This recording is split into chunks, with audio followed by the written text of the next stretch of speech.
Hello there, you scruffy-looking nerf herders. My name is Jackson. I have a tier list in front of me of Star Wars movies and TV shows. We're missing a few, like maybe Ewoks and Christmas Special, but you'll have to forgive me. Today, I'm going to be ranking them from S to D, because I don't think there are any Fs here. Not based on, what is the ultimate best objective truth, good movies and TV shows, but what do I think would make the best D&D adventures? In other words, if you were to find any of these titles on the shelf at your local game store as an adventure module, would I recommend you buy it? Would you be able to take it home, run it easily as a DM, and would your players have fun with it? Now, if you're a little dubious as to whether or not we should even be playing with Star Wars, I'll remind you, we don't have to play out in space. You can just insert a lot of these stories, these plot beats, into an average fantasy setting like Forgotten Realms. You also don't have to literally play the characters. You can drop in whatever player characters in the place of the main character or the party, as a lot of these shows and movies do have, we'll see. However, if you want to see, can we use just the setting of Star Wars and go play D&D in it, well, I have a video on that called Can You Play D&D in Star Wars? Really creative. So, that is the companion piece that's much shorter than this one. To talk more about the context, well, let's start by ranking the OG itself. Star Wars A New Hope is going into S tier. Why is that? Well, we start with this folk hero or urchin farm boy. He hears tale of this quest from a warforged and an auto-gnome that come by, and then, wouldn't you know it, orcs or desert hobgoblins, however you want to flavor them, attack his village. Well, that's okay, because the hermit wizard, who lives out on the outskirts of the desert, he's going to save him, start to tell him about more magic in the world. He's going to give him a magical sword that might have been his father's, and go to a tavern where we're going to pick up 2 rogues and their special carriage so that we can infiltrate the enemy fortress, which, by the way, is run by a Dark Lord and is also a magical artifact capable of destroying entire realms. You see? This all works. In fact, it all works so well, in part because George Lucas, is working with Jungian archetypes, and we like those in D&D, but the whole story is very, very reminiscent to the film The Hidden Fortress, which is a samurai movie.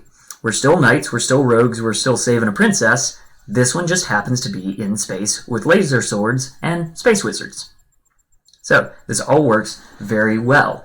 We get to infiltrate into the Death Star. There's a lot of stealthing around, a lot of deception. At one point, the rogue is going to nat 1 and say, well, that conversation was bad anyway. See? It even sounds like D&D sometimes. We're going to fall into the trash compactor, which is, I think, one of the best on-screen dungeon traps ever. We are going to get out. There's big fights. Somebody loses their player character, the old wizard. But that's okay. They can make a new character, Biggs Darklighter. He's going to last a long time. We have a big, huge fight at the end. We slay the dragon or blow up the artifact, however you want to call it. Do you see how these story beats are easy enough that you can take them and incorporate them into your game and, maybe add in your own little twists and flavor? There's nothing wrong with that. George Lucas stole from Kurosawa and made one of the greatest movies ever made. There's no reason why you can't steal from George Lucas and Disney to make a nice little adventure for your friends. So, we see how this works? Perfect. Let's keep going. And by keep going, I mean, let's talk about the ones I'm not going to talk about. I have not seen Star Wars Rebels. I have not seen Forces of Destiny. I haven't seen Resistance and have to keep being reminded that it exists. By the way, if any of these are your faves, and I'm sorry that I'm not getting around to them and giving my opinion on them, this is an opportunity for you to go into the comments and tell me all about them and where you would rank them today. Let's see. The Clone Wars, the 3D series in particular, I did not get around to until very recently when some friends were like, well, you gotta see the last season, it's a masterpiece. And I did, and we'll get around to that when I get to it. So haven't seen that. Haven't seen Obi-Wan, I'm sorry, the fatigue hit me after Boba Fett, and yeah, we'll talk about that one. What else do we got? We have Tales of the Jedi. I also haven't seen. Now this one I have a little bit of an idea on. The Force is guiding me, and I'm thinking that while I've heard that this is very, very good, and I've seen some snippets, I think that this might be a C tier. Because, these are all nice little backstories that are focused on one character. In A New Hope, we have a whole party to follow along with. Now, we also have Luke, who has this destiny and this father who's going to be a whole thing. And that is actually not a player character I would recommend you make. Make Chewie, make Han. Or if you're sitting down at session 0 and you have this cool idea for somebody to have this whole Jedi destiny, maybe everyone in the party gets to kind of share that destiny. Anyway, try not to come to the table and say, I'm the special. You all are my support players. Make everyone a support player or make everyone the special. It all works. Anyway, because I imagine Tales of the Force is Tales of the Jedi. Wow, this thing I haven't seen. This is very much a backstory thing. I'm thinking that this is going to land in C tier because it's still cool backstories and your D&D characters need those. But I don't think it's going to be the best adventure. But I'm going to return that down to y'all and give you the power to rank that where it needs to go. Similarly, the Bad Batch, I'm thinking, again, the Force is guiding me, would probably be A tier. Back to Kurosawa. This sounds like a Seven Samurai setup. We got this guy over here, he's the leader. We got this guy, he's the big tough guy. We got that guy, oh, he's kind of sneaky. When everybody has their own little thing, and we have a similar backstory. In this case, we were all clones, we were all soldiers, we all revoked the evil compulsion spell that went throughout the whole galaxy, and now we're on our own, going on our little missions and trying to find self-worth and meaning. I think that sounds like a cool setup, but I haven't seen it. I can't speak to the execution of this or the specific stories or how elements of combat, exploration, and social interaction play into this in order to give you a good setup for a D&D adventure. So I'm returning it back down here. Empire Strikes Back. I'm just going to use B as a placeholder just to get it up here on screen. Let's think about this. So we start on Hoth. We're in a hostile environment. We're going to make some Constitution saving throws from extreme cold. There's a Yeti we need to avoid. We're riding around on a Tauntaun, get to use some animal handling. There's some scouts from the evil Empire army that's chasing us. We get to go around and make sure that the scouts can't find us, or at least not in great time.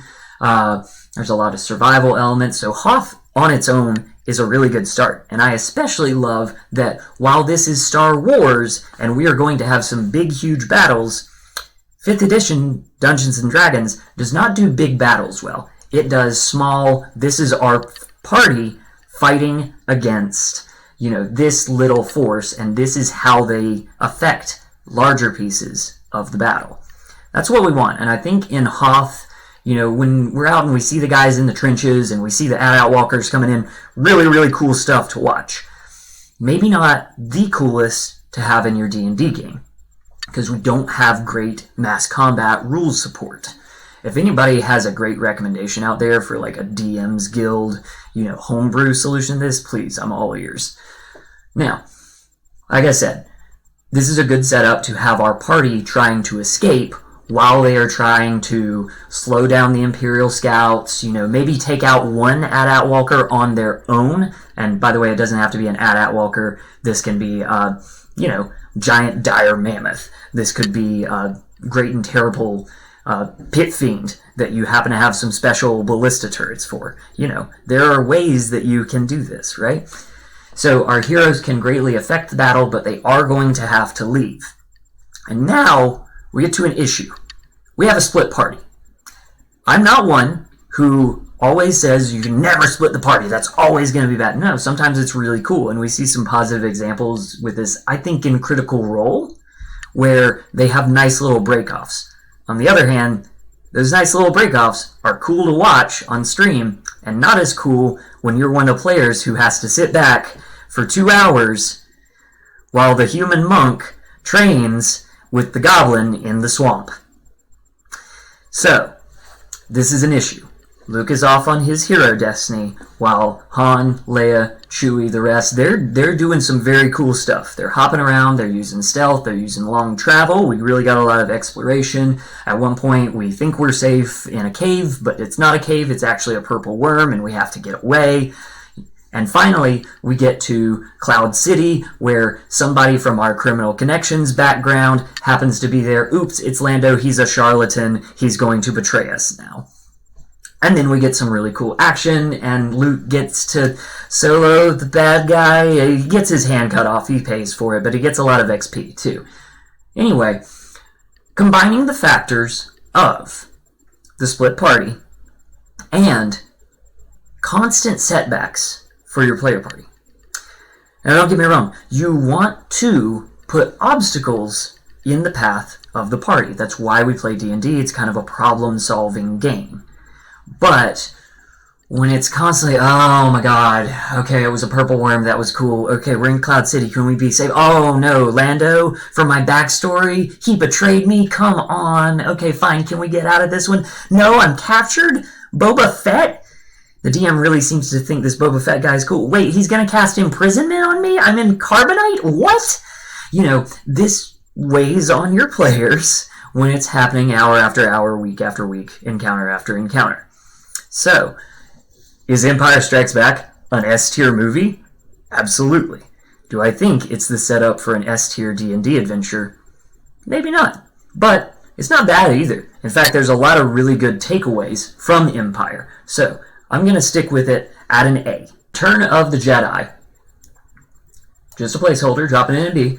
So the way this movie starts out, I've heard some recent criticism about, because like, okay, they get together at Jabba's palace and their plan is really convoluted, but there's explosions and they escape and now we get onto the real plot. Okay, sure, maybe that doesn't work the best, maybe we could have had some different plot in the movie, but for D&D, a convoluted plot where we're all infiltrating and wearing disguises and everyone gets their moment to shine and then we escape in a giant fireball. And by the way, that NPC, Boba Fett, that the DM thought was so cool, we're going to throw him down into the Dune Mimic that's going to eat him alive or not. He might come back. We'll see.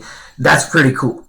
So we already have a great setup. And then we once again see how, even though we have these large-scale conflicts, these big battles, our little party of 3, 4, 5 characters can do a lot. They're on Andor, we get a nice little speeder chase, we're in a forest, that's always good for D&D, right? You know, we're going into the dungeon so that we can dispel magic on the shield that is protecting the artifact because, you know, maybe our DM, he wanted to reuse that idea from the other campaign and he just popped that up there. You know, this is all pretty good. However, some of the same problems as Empire. Luke gets a very, very good story. Very good closure with his father from the backstory, revisiting back with the goblin and the swamp, and finally getting to be among the ones there to outwit the Emperor. The NPC is going to get to actually kill the BB-8, but that's not the worst twist in the world. So, split party issue, and this hero's destiny thing keeps coming back. Now, could we just put the whole party in Luke's shoes? I don't know. Maybe if they were all brothers and sisters. The sister would also have to take some ranks in Monk or Paladin to really get to use that magic access, though. Anyway, it is an issue. It's there. I'm not saying it's the worst problem in the world, but it is something that you as a dungeon master would have to work for to overcome. Whereas something like A New Hope, the adventure book is basically giving it all to you and you just gotta run it. So I'm feeling this is another A. And I think because we don't have some of the same problems to the degree of like constant setbacks that Empire does, and we convince all the little grungs in the forest to help us fight against the evil Empire and their plate mail, and it works because we set up traps really good. That's a neat encounter setup, very classic. I think I'm going to scoot Return of the Jedi to the top of A tier. Everyone's favorite, it's prequel time. Episode 1, The Phantom Menace. So, we start out with our D&D party, we have multiple Jedi monks at this point, or paladins or hexblades. You can call Jedi a lot of things, I think. Anyway, we are trying to do some diplomacy that quickly goes south. Sounds like D&D so far. We have to escape down to a wild place where we are met with one of the most annoying PCs ever, Jar Jar Binks, who I can't think of what class Jar Jar Binks would be. Is he a bard? Whatever it is, he's annoying, and we're stuck with him now. So he's going to come along and bumble and then make nat 20s and succeed somehow. We get the princess, we escape. The whole time we're escaping, by the way, we don't really have a big army with us. We have like a few kind of red shirt Queensguard NPCs who are going to come along with us. We're the ones who have to make sure that the princess is safe, that we're destroying all the constructs that are coming at us, that we can make it out of here and over to the capital planet where our guild order, is, and also where all the politics and intrigue and different factions are, and we're going to have some chats with them. And I'm actually confident that your D&D table will have more engaging, intriguing dialogue than what we see in the movie. So this is an opportunity to improve. We're going to go to the desert planet. Does the desert planet happen before Coruscant? I think it does. Whatever. Anyway, we are going to go to a desert planet. We're going to meet up with some urchins. We're going to do some wheeling and dealing. Turns out they don't take gold coins here. We gotta have Electrum. Lame. We are going to find out that we can bet and use our illusion and enchantment magic to rig this pod race. Now, much like the pod race in the movie, where some people love it because it's schlocky fun, and some people hate it, and I'm one of the former. I think it's fun. I think that little, not strictly combat to the death encounters in your D&D game are pretty cool to mix in with those kick down the door, kill the monster kind of things. And in a pod race, you still get to use your combat magic. You still get to do all kinds of stuff, really. I think this would be a really good time to introduce your party to some vehicles, or ship combat. There's different ways to do this in a fun way. It could even just be that everybody has a horse or a direwolf or a mammoth. There's lots of stuff you can do. So we're good so far. And then by the end, we kind of split the party, but everyone's on the same initiative track. Everyone's got their little job in the final battle, and the main party that we started with diplomatizing on that ship they had to escape from is now having the coolest boss fight ever in a situation where they're fighting in a dungeon with traps that are constantly going off. We got verticality. Guys, episode 1, I think we know, goes somewhere down here as a movie, but as a D&D adventure, I'm putting it in S tier. I think you can do a better job on this one than what we got. So, episode 2. We start with, we're saving the princess again. That comes up a lot, but I feel like that comes up a lot in D&D too. So, we're saving the noble. Let's say we're saving the noble. Okay, there's a assassin that can use disguise self at will. Cool. We have a nice chase through the city. And again, another cool fight sequence. And then we split the party. And then Obi-Wan is going to go do some investigations. He visits a library. He visits another tavern, Dex's Diner. He goes off to the rainy planet. He discovers there's a bunch of simulacrums being made to fight in a war. That's strange. He has a solo fight with the bounty hunter in a nice little set piece where he gets to roll some acrobatics checks, I guess. Meanwhile, while he's doing this whole investigation thing, Anakin is off and he's hanging out with the noble, and they're having a romantic subplot, which is not always the best thing at your D&D table. They go to a desert planet on an ill-advised side quest that the DM was like, fine, sure, I don't want to railroad you, go do that. Your mom's in danger. We wind up murder hoboing a bunch of desert orcs or hobgoblins, which, they were torturing your mom, so if there's ever a reason to be a murder hobo, that might be it. Everybody is off really on their own journeys. There might be some way to combine these two storylines or interweave them. Maybe you're at a table where you're constantly have people that can't make it. So it's actually easier to have a text RP on the side with Obi-Wan and say, oh, you're going to go to Camino this week. Cool, let's talk about that. This is a big split party issue for not the most interesting content. Do you want to spend an entire session going to the Jedi Library, going to Dex's Diner, going to the Rain Planet, and but then we get a little bit of combat, but it's over, the bounty hunter gets away. We do not have the most interesting setup for these events in Episode 2, quite like we have in something like Episode 5, Empire. By the time we get to Geonosis, we have a few cool set pieces. For example, the scene where Padme has to, escape through the room that is making the constructs, and there's lots of little cheesy traps and things. Lame to watch, kind of cool to run as a D&D encounter.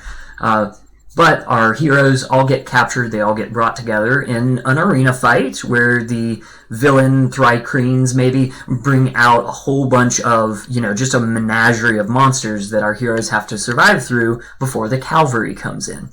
This is a cool setup. Oh, by the way, on the whole, you can't play D&D Star Wars, that's sci-fi, we're fighting an evil count. Come on, after the arena fight. There's just as much fantasy in here. Use your imagination, have some fun. So we go, we have the fight against the BBEG, who may have been overbalanced against us. It's almost a TPK, so the DM has to send in that one goblin wizard, and he flips around and gets some nat 20s, and the bad guy, the evil count, still escapes. Meanwhile, there's this big, huge battle going on around us that we are in, but not really. We mostly go from the arena to fight the Count. So I don't think that Episode 2 has the strongest moments, has the strongest setup here. On the other hand, the whole opening sequence, as I was remembering this movie, is a whole lot cooler and has a whole lot more potential than I think I gave it credit for. And the last fight at Geonosis, while I have some problems with, just the constructs fighting the simulacrum, the stuff that we do get to do is all right. I don't think this one is bad. I actually think I'm going to keep it in B tier. Let's talk about the Clone Wars, specifically the Gendy Clone Wars. Now, I have a lot of nostalgia for these, so let's bear that in mind. These are random encounters. These are random encounters that are happening in the battle, and half the time we don't really get much character stuff to do. It's like, I'm Kit Fisto now, I'm underwater, I kill a bunch of constructs, I'm Mace Windu, I'm out on the plains, I kill a bunch of constructs. We get into some nicer stuff with Obi-Wan fighting Dirge to help out in that battle. That was pretty cool. Anakin versus Asajj Ventress, so he got a really bad roll on the random encounter table, or a really good roll, depending on how you think about it. By the time somebody rolls General Grievous and almost gets a total party kill, with the exception of Shaak Ti. We go into Season 2. The whole Shaak Ti versus Grievous standoff where we have to save Chancellor Palpatine as we are running through the city of Coruscant, which might as well be a dungeon. That is a really cool sequence that we can take a lot from. But this is a whole lot of little stories. You would have to work hard to either string these together as their own campaign, or just pluck apart and say, we're having an off week, sure, we'll let these guys have an underwater session. I think there's potential here. I think it's not quite as much of a story. I do think that the cool moments are cooler than Episode 2. So, yeah, I'm going to go ahead and bump Clone Wars up above Episode 2.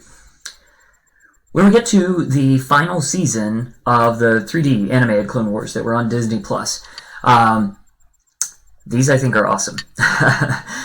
We get some really nice character work, and introspective character stories can sometimes be hard to manage at the table. I talked about Critical Role and how their really amazing roleplay and voices are cool to watch, not as cool when you're around a table and you're not professional and you're not trying to make a buck. So what's different, I think, with, say, Ahsoka in the Clone Wars is she's having her little moments interspersed in between these nice little short encounters while they're having the Siege of Mandalore, which is awesome. We get to see the effects of Order 66 directly rather than the DM telling us, and this NPC, they're dead over on that planet, and this NPC, they're dead over on that planet. I think there's a lot of good stuff going on in the Clone Wars. We do still have some big battles. We do still have some random encounters that could be juicier, but I think the last season really comes through, and I'm going to put it up here in the A tier with Return and Empire. Alright, Revenge of the Sith, Episode 3. The whole initial encounter is cool. Okay, the last party failed to protect the Chancellor, so now we have to go in our vehicles, in our boats, whatever it is, and save him. On the way, we get to fight the BBEG that we're now leveled up and able to fight, so that's nice. There's some interesting intrigue going on. That whole sequence might pass or fail depending on how you run vehicles and ships or horses, whatever. And then we have a party split. Sorry, it's going to come up.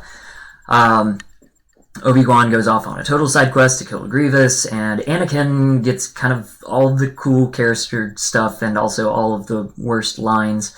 There's a point here when Anakin says, hey, I think the Chancellor is actually evil. I rolled a few really good insights, and this is what I found out. And he passes that along to the NPCs, and Mace Windu says, okay, we're going to go fight him.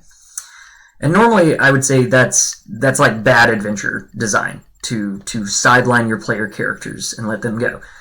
My solution to this moment might actually make it a lot cooler, though, and that is that you say, okay, those guys are going to go fight Darth Sidious, if that is indeed who he is, and your players are like, oh man, but then you say, alright, here's a character sheet for Mace Windu, here's a character sheet for Kit Fisto, and they're like, whoa, these guys are like 13th level. This is rad. This is going to be fun. And you're like, yeah, it's going to be super cool. I want y'all to go ham on the Chancellor and murk him.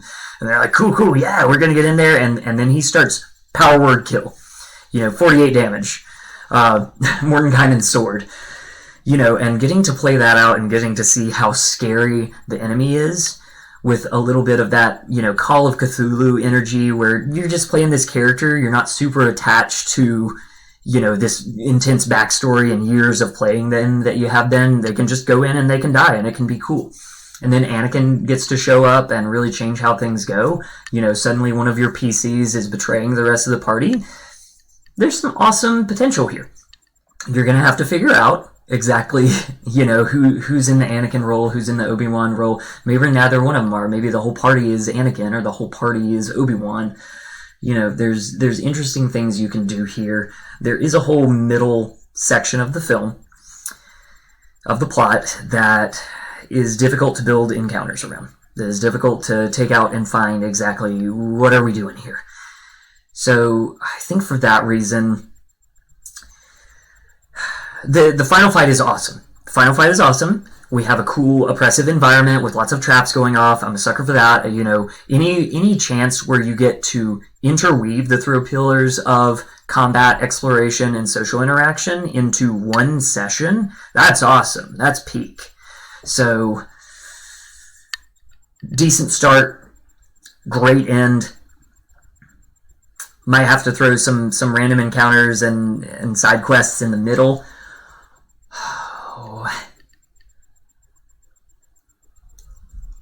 I think I'm going to move this ahead of 2 and ahead of Gendy Clone Wars, and I'm going to keep it at like the top of B tier. Okay, fellow nerds, my brothers and sisters in the Force, we are about to talk about the sequel trilogy. I sense your anger, your hatred. Let it flow through you and release it. Not as lightning! Not as lightning, just let it flow through you and release. It's gone. It's midichlorians out in space. Okay, let's talk about Episode 7, The Force Awakens. We have the same kind of little start. We have our farm urchin who's going to learn some stuff about herself, maybe. She's going to pick up a magical weapon. We have a nice introduction, actually, of our soldier, who's going to break free from the Empire and get to... Oh, excuse me, they're not the Empire, it's the First Order. Yeah. Gonna break free. And he's gonna join up with this urchin girl, and there's a pilot too that's getting captured. Whatever, we'll find him. He's not dead. He was too cool. That guy was gonna show up for one session. He's like, actually, you guys are really cool. I want to come back next week. And you're like, okay, we'll find a spot for you. Anyway, we do some exploring around. We do some planet hopping. There's a tavern. We meet up with the old PC from that other campaign. You remember him and Chewie? Yeah, we're going to meet up with both of them. They have their own stronghold now.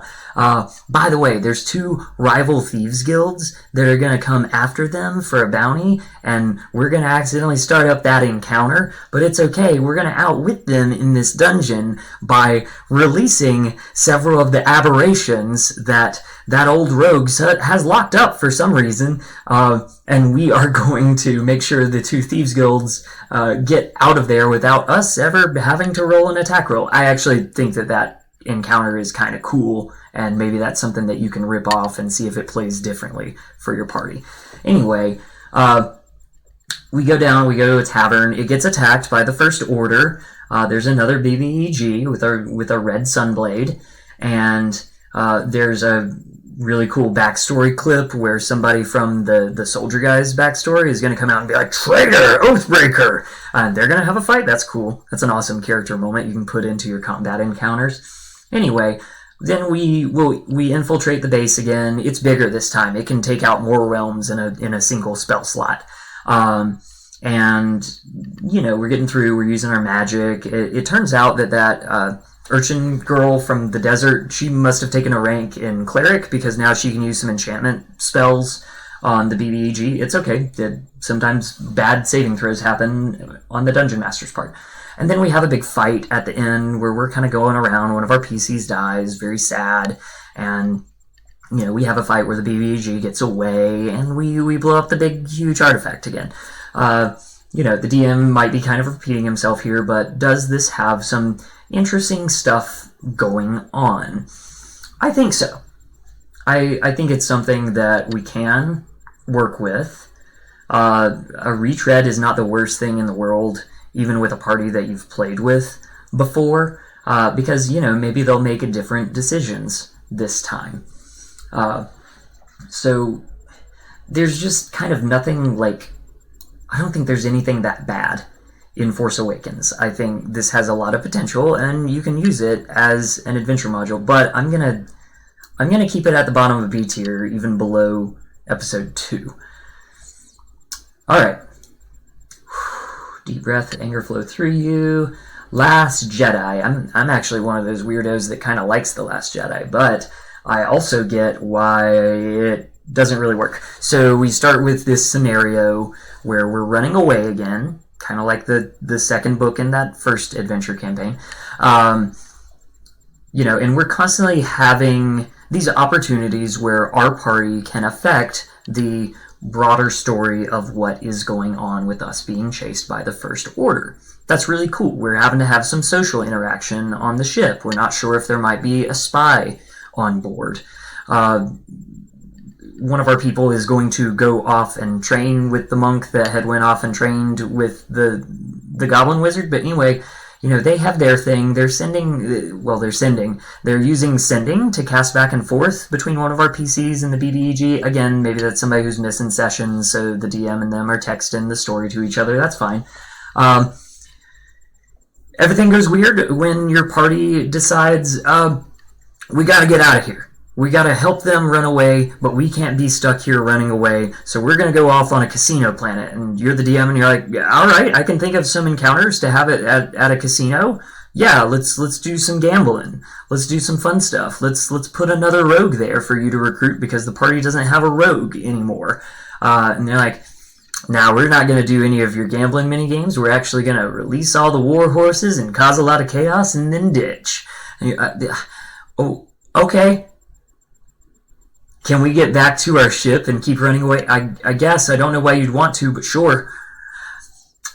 So Yeah, everybody knows that Canto Bight is a mess, even people like me that like Last Jedi, and it's also not a very good setup for D&D unless you just kind of accept the comedy and roll with it, literally.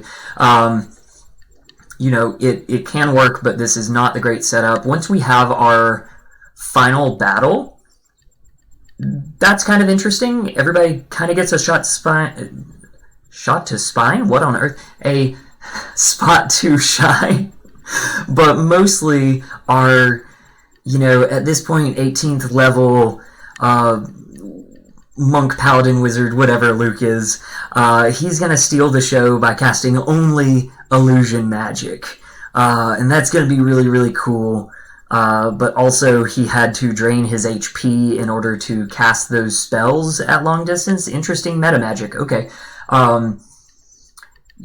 Last Jedi,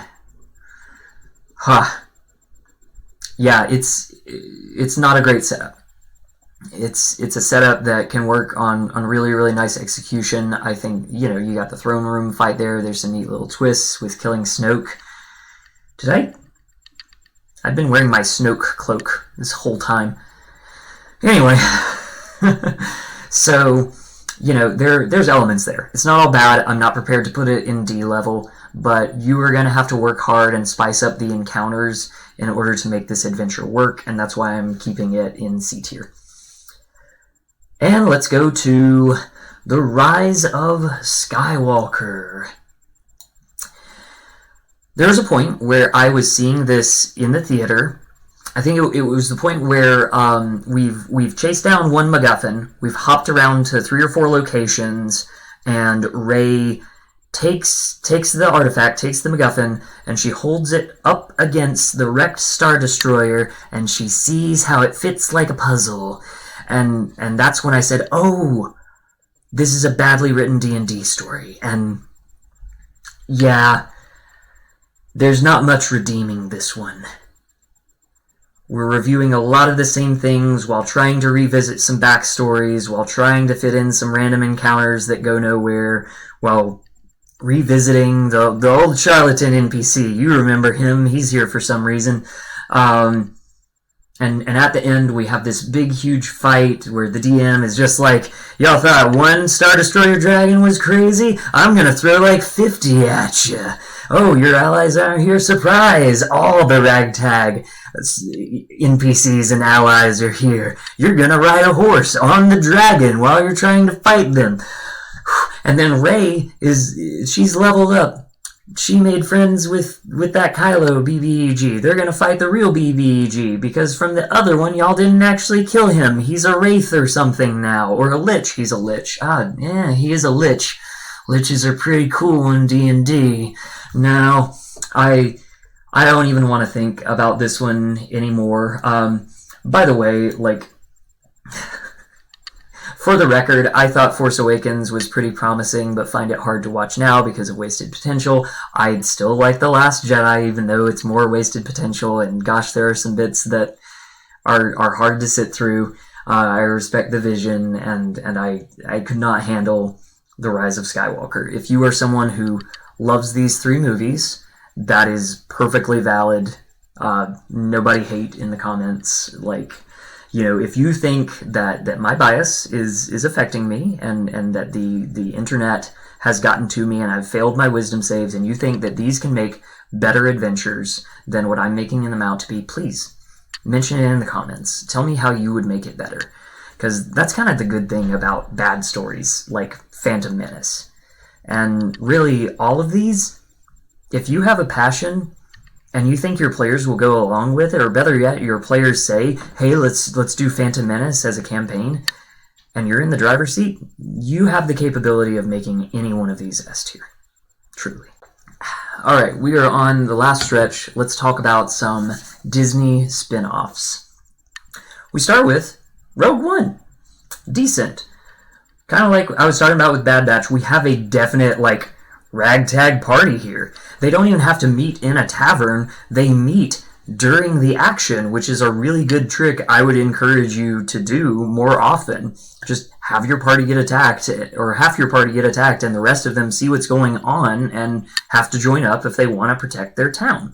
Pretty cool. We have some opposing factions where there's the rebellion and they're trying to do their thing, but they don't quite know what they're about. And we have Saw's crew, and we don't know quite what they're about, but they're going to torture one of our party members with a Bugalit, which, by the way, the Bugalit seems like some kind of, mind flayer or aboleth that is going to, cast Zone of Truth on you while dealing psychic damage. It's pretty D&D. It's pretty D&D right there. We're going to have this nice little vehicle ambush in the town.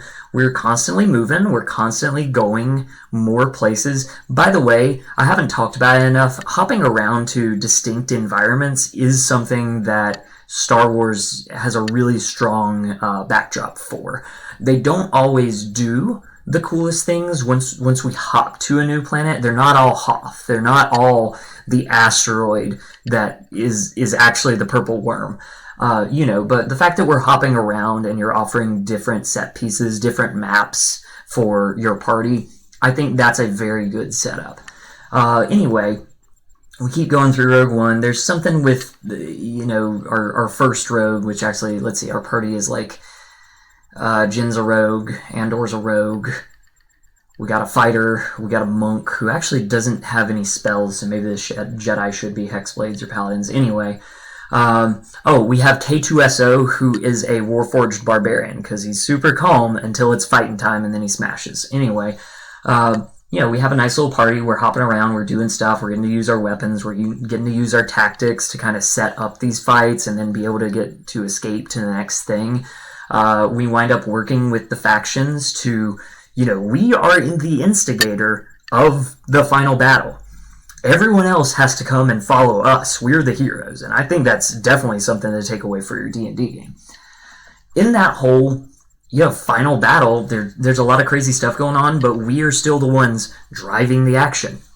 We are the ones who have to find the sending stones and then activate them so that we can tell our people who we recruited to get here, exactly what is going on. We have to fight through the dungeon and run across the sands to be able to get to how would I do this? It could be like a magical wand or a talisman that has to project something. Maybe it has like a greater sending spell on it, but it's blocked by an anti-magic field or a non-detection field, and you have to use dispel magic to make that not work.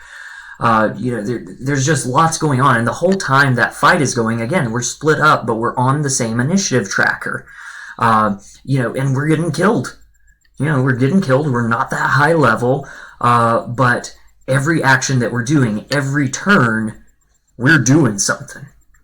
I think the final fight is really, really good. I think the start of this adventure, up until we're starting to get formed together as a party and we go out to fail at saving our rogue's dad, the villain is actually really cool. Like Krennic, don't get me wrong, he's kind of lame. We see the BBEG Darth Vader, and we're like, do we have to fight him? And you're like, no, he would wreck you guys, but you're going to get this middle management dude. Oh, okay, yeah, we might be able to outsmart him. That's cool. So Rogue One, it's definitely A tier. I'm not sure if it's S tier, because while I'm describing it as something that works, it's something that works on very basic terms. Each little encounter up until the final battle, which is one of the best Star Wars things ever, it's all just kind of there, and it all just kind of works. The pod race is at least something novel. The fight with Darth Maul is really, really cool. Everything going on in The New Hope is a big deal. Rogue One has the big deal fight at the end, but up until that point, it feels like you're giving your players a tutorial, and you're having some little fights where they have to be saved or they have to escape. So I'm gonna say it's A. This one also doesn't have the best space for allowing for prompts for your party to express their personality, traits, ideals, bonds, flaws, except for the party member who's saving her dad. That's cool. So I'm gonna leave it in A tier. it's really hard for me to place this in the last season of Clone Wars. I think that everything going on with Ahsoka and the Siege of Mandalore, while maybe not as big of a spectacle on the screen as the Scarif battle is, I think that has more going on for your D&D party and more for their characters. So I'm going to keep Rogue One at the bottom of A tier, but it's a strong bottom. Solo, a Star Wars story. I was not too hot on this one when it came out, but you know what? It's fun. It's really fun. It's constantly moving. It's going on lots of different places. We get to meet up with our good old Bugbear Ranger again. That's awesome.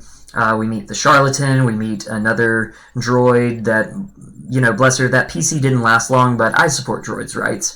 And then, you know, again, we have kind of the multiple faction thing going on. Oh, before we meet up with Lando, we meet Woody Harrelson and his bunch of PCs that also get dead. Solo actually plays out like something where you're losing PCs and your players are like making new PCs as you go to adapt to the situation. And when we're in the last little bit, you know, we've caught up with this burgeoning rebel faction. We're gonna fight the you know, crime faction that happens to have our girlfriend from our backstory in it.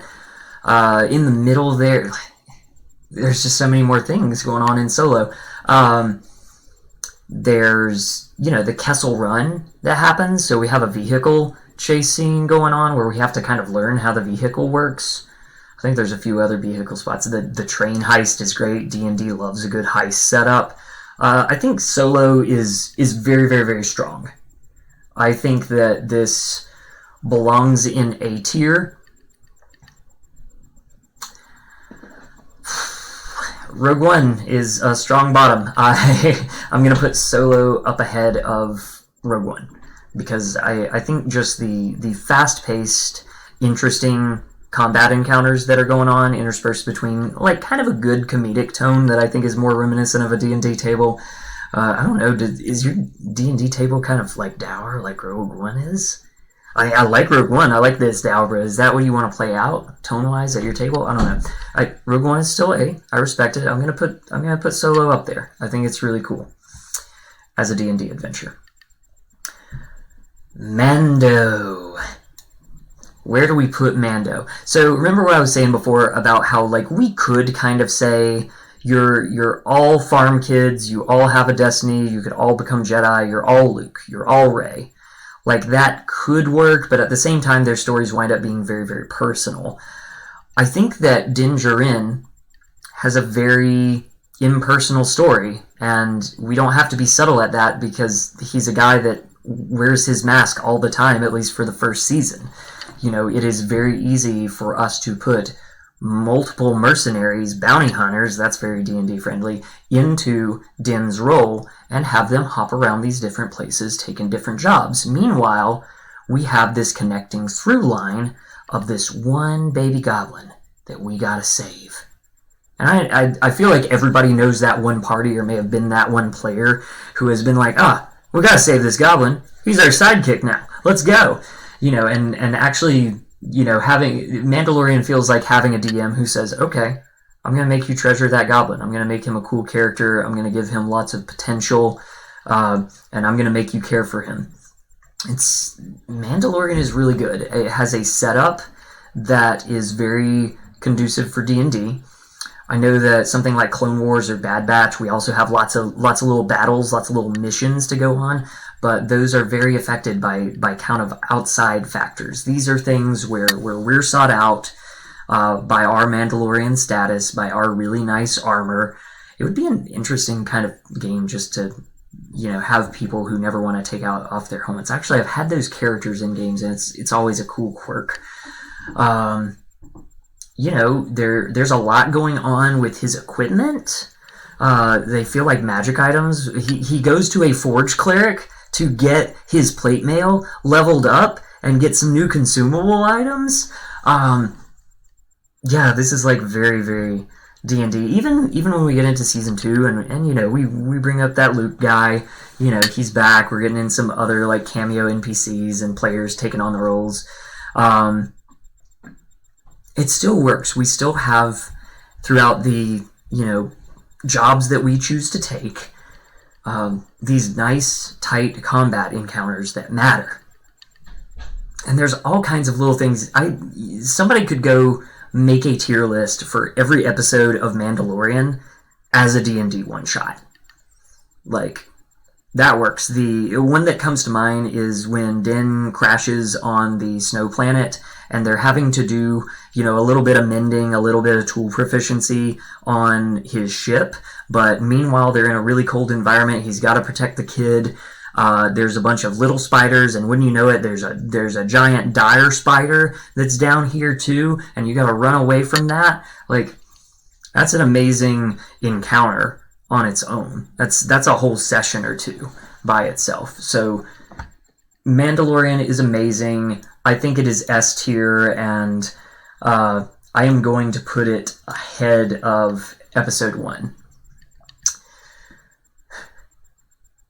Also, if nobody caught the context of this video being for D&D and you just saw the Phantom Menace above Empire Strikes Back and Return of the Jedi, I can only imagine how mad at me you would be. Alright, so Star Wars Visions. I like Star Wars Visions. I think it's neat. I think that it's a whole lot of mostly little backstories. You have a few of them where you can kind of play out the whole encounter as a one-shot. Some of them don't even seem like they have enough meat on them to be a good, 2-3 hour one-shot. But something like, the one with our bunny girl, the Harangon, comes to mind as something that you could kind of flesh out and go someplace, but it's very, very personal stakes. It's very, very much based on this one person who's going to find a lightsaber and some magical powers. And for that reason, though, I think Visions is really, really nice Star Wars media, and I wish that we would get more things like this where a big company gets to fund these smaller creators and see what they can do. I think that this one is going to be C because it's good backstories, and you need that in D&D, but it's not fun week after week to sit around and play that as a table. The Book of Boba Fett. We have an interesting setup here. Our person has escaped from the Dune Mimic, or the Purple Worm, or the Otyugh, or whatever you want to call the Sarlacc Pit, right? Whatever. We've escaped. We have to catch up with the Desert Orcs and learn some of their ways and rob a train. Yeah, we did that before in the solo campaign, but it was really cool. Let's do it again. Why can't we have another one? Sure. And then by the time we get out, the evil slug crime boss has been killed, and we're just gonna, we found this dungeon, we found his fort, we killed the other guy, we're gonna take this. Sounds like a D&D party to me. We're very rogues, we're gonna go across the town, maybe overhyping our own importance to try to get discounts and favors. Still sounds like a D&D party. We're gonna do some acrobatics checks and parkour around the town. We're gonna keep going back and souping up our dungeon. Every time our DM thinks he has us on the ropes, we're gonna say, I'm gonna take a warhorse. I'm gonna summon Phantom Steed, and I'm gonna go back to my healing potion bath. And you're like, okay, there's nothing stopping you. You can do that. We have some good chases. We get that Mando guy coming back into the picture for what I think is actually a really nice set-up final fight. It's not a masterpiece like Scarif, but again, if you do what we're doing for this D&D experiment and you try to remove yourself from the exact, second-by-second shot of the film, of the TV show, and just say, what is happening? What's the storyboard of this? Now, you can take those storyboard clips and you can say, well, actually, it would be pretty neat if we have these giant constructs who look like they could be a cinch, but suddenly there's an abjuration wizard behind him, and he's pumping them up with shield spells. That's interesting. Do you try to break the shields? Do you try to go around and take out the Abjuration Wizard? How are you going to split up your team? And by the way, you're in initiative while you have to figure this out. Okay, you did that. Cool. Now there's even more reinforcements. But wait, remember that, Barl Gura demon that you befriended from my Danny Trejo NPC? Well, now you can command the Barl Gura to fight for you. So what I'm getting to here is, while Boba Fett was not the most fun thing to watch, and I've seen a lot of criticism about it, and I'm not exactly here to defend it, I think that taking out the plot beats, you actually have some really nice material for your D&D game.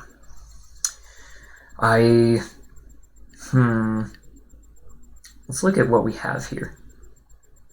The thing is that you have kind of a tight party. Even when it's just Boba and Fennec, you can kind of say, well, Fennec, we can easily make that, the other 3 or 4 people, we've kind of elected the captain of our Thieves Guild who's going to be in the party, and we're going to be our own faction dealing with everything else.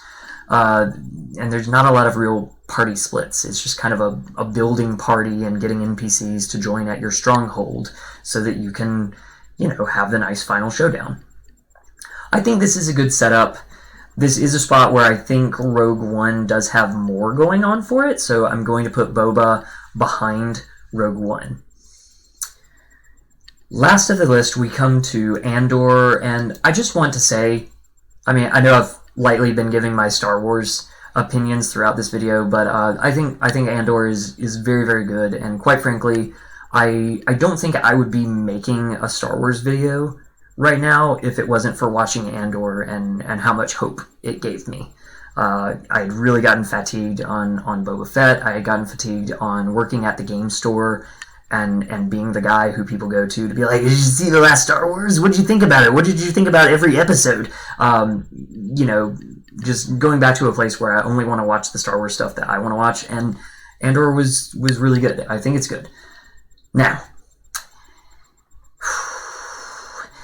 it is kind of split up into 3 stories. There's Andor being his little thief self and finding the rebellion. There's Andor the mercenary going on a big, huge heist against the Empire. And then there's Andor being on the prison planet. And I think each one of these stories, which is almost their own movie, could be graded separately. I think that the prison planet, that is a great dungeon setup.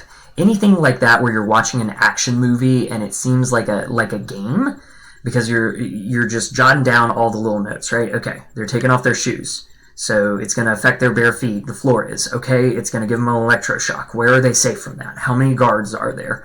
And you can hear the characters talk about this, right? So if you don't give any of those hints as a DM and you put your players in the spot of Andor and the other prisoners, and you allow them to, make their perception and their deception rolls and try to communicate across the different towers of the prison in, the Celestial Tongue or in Skyride or something. And then finally they break free, but they don't have weapons to use until they take them from the guards. Like, this is very cool, and that could be a really nice level 1, level 0, kind of like an Elder Scrolls style campaign starter to start on the prison planet from Andor almost verbatim and take it from there and go.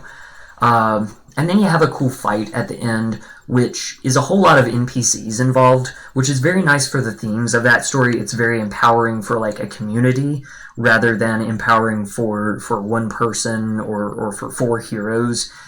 And that does clash a little bit with D&D. Not to say that that's a good thing or bad thing that it clashes. It does clash. It is something that you're going to have to work around if you want it to work. And for that reason, it's going to take a little more effort. There are some cool encounters here. The heist is well set up. Even Andor escaping from like Cyril and his little goon army of CR1 half guards is cute. Like there's a lot of good stuff here interspersed with a whole lot of very, very quiet, very, very slow introspective moments that would feel like you're watching Critical Role. And we don't necessarily want that when we're all sitting at a table. We want to play a game where we are playing rather than providing entertainment. So I do think that Andor is B tier. And as much as that kind of like hurts me, but we're grading on a D&D adventure, I think that it has more strengths for it going than Force Awakens. I keep wanting to bump Attack of the Clones lower, and then I remember how cool the initial Disguise Self Assassin sequence is. And the monster arena fight I'm a sucker for. So I think we're going to keep Andor right there. And that is going to wrap up my tier list. Thank you so much, especially if you watched the whole way through. On the other hand, it's not bad if you skip to this section. That is why I do the chapters, after all. I hope that whether you disagree or agree with my takes, which I'm sure I'll hear about in the comments, I hope that, again, there was that one little encounter, that one little spark of inspiration that you can take home to make your games better. And I know that you can make something incredible for your friends, whether you're stealing from Star Wars or not. Thank you. Have a Nat 20 day. May the Force be with you. Bye-bye.